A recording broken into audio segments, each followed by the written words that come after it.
মই আজি নতুন ৰেচিপি এটা লৈ আহিছোঁ আপোনালোকৰ ওচৰলৈ। মোক সকলোৱে কৈ আছিলে মাছৰুমৰ আচাৰ বনোৱা ৰেচিপিটো দিব লাগে, সেয়েহে মই আজি বনালোঁ মাছৰুমৰ আচাৰ অকণ। গৰম বৰ, এইটো বনাই আপুনি খাব পাৰে, 2-3 বছৰ থ'ব পাৰে। মই লকডাউনত বনাইছিলোঁ, বনাই এতিয়ালৈকে খাই আছোঁ। আপোনালোকে এনেকৈ বনাব, বৰ সহজ বনাবলৈ, বেছি এটা সামগ্ৰীও নালাগে। এতিয়া আপুনি এইটো বনাই খাই চাব আৰু কমেণ্টত মোক জনাব কেনে পালে। আহকচোন আমি এতিয়া বনাবলৈ আৰম্ভ কৰোঁ, কেনেকৈনো বনাইছোঁ। ইয়াৰ বাবে মই 1 কেজি মাছৰুম লৈ লৈছোঁ। এয়া মোৰ ঘৰতে কৰা খেতি, এয়া ধুনীয়া হৈছে দেখিছেনে। 1 কেজি মই মাছৰুম লৈ লৈছোঁ আৰু এইখিনি ধুনীয়াকৈ কুটি মই উতলা গৰম পানীত 5 মিনিট সময় তিয়াই থৈ দিম। এইফালে মই লৈছোঁ মিঠাতেল এবাটি ডাঙৰ বাটিৰে, জলকীয়া গুড়ি লৈছোঁ জ্বলা থকা, আৰু লগতে হালধি আৰু সৰিয়হ গুটি পিচি লোৱা লৈছোঁ,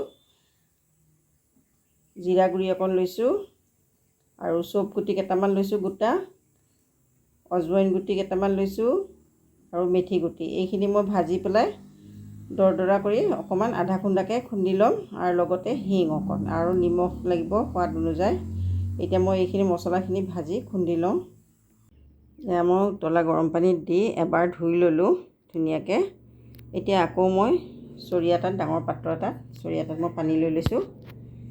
এইখিনি উতলা গৰম পানী, ইয়াত মই আকৌ ঢালি দিম মাছৰুমখিনি,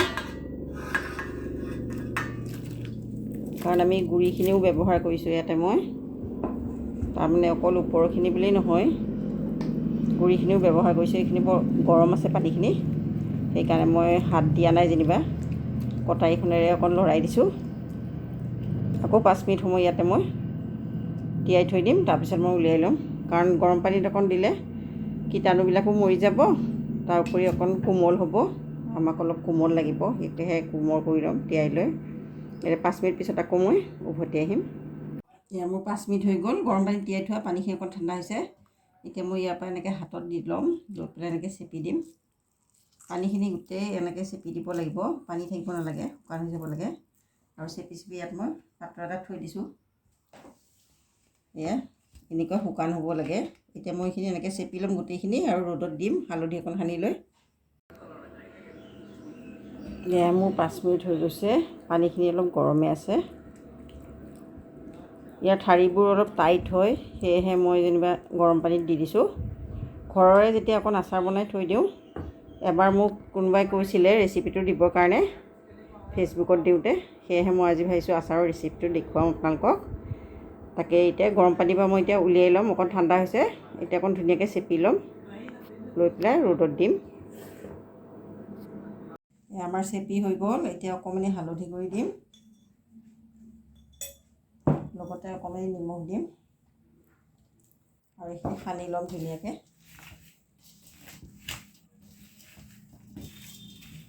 হালধি আৰু নিমখ দিলে অকণ পানীটোও ওলাই যাব আৰু নিমখ অকণ সোমাই যাব ভিতৰত।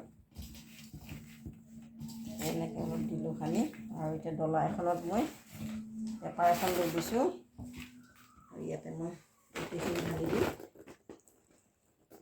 আৰু অকণমান ৰ'দ লগাই ল'ম।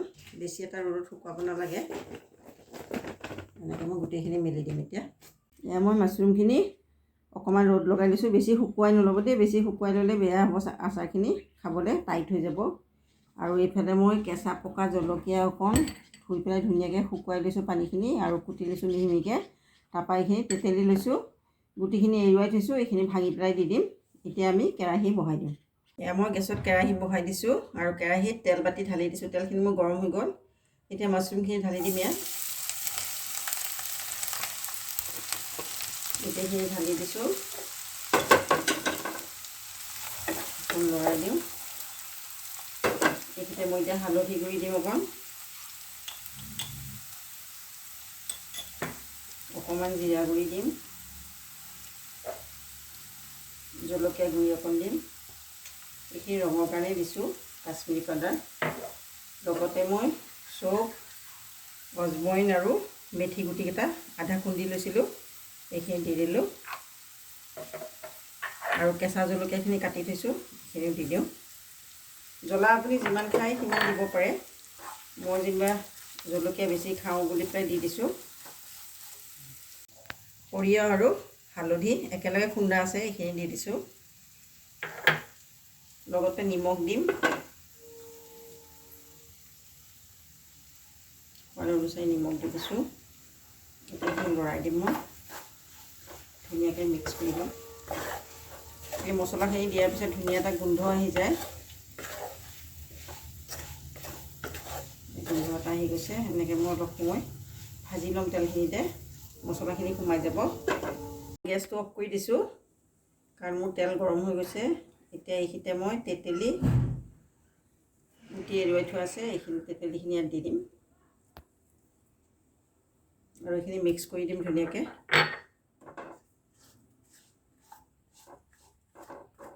এয়া মই তেতেলীখিনি ভাঙি দিছোঁ, ধুনীয়াকৈ মিক্স কৰি দিছোঁ এইকেইটা মাছৰুমখিনি। এয়া তেলখিনি মোৰ শুহি গ'ল। আপুনি বেছি তেল যদি খায় বা বেছি দিন থৈ দিয়ে আচাৰখিনি, তেনেহ'লে আৰু অকণ তেল গৰমাই আপুনি দিব পাৰিব। মই এতিয়া গেছটো অফ কৰি দিছোঁ কেতিয়াবাই। এতিয়া মই এইখিনি ঠাণ্ডা হ'বলৈ দিম আৰু ঠাণ্ডা হ'লে বৈয়ামত ঢালি ল'ম। এয়া আমাৰ মাছৰুমৰ আচাৰ ৰেডি হৈ গ'ল। এইটো বৰ হেল্ডি হয়, স্বাস্থ্যৰ কাৰণে ভাল হয় আৰু এনেকৈ আপুনি বনাব, বনাই খাই চাব। ভাল লাগিলে মোৰ ভিডিঅ'টো সম্পূৰ্ণকৈ চাব, লাইক কৰিব, শ্বেয়াৰ কৰিব, বেল আইকনটো দবাই দিব আৰু যিবোৰে ছাবস্ক্ৰাইব কৰা নাই সেইবিলাকে কৰিব আৰু যিবোৰে কৰিছে সেইবিলাকক ধন্যবাদ মোৰ ফালৰ পৰা। বাই।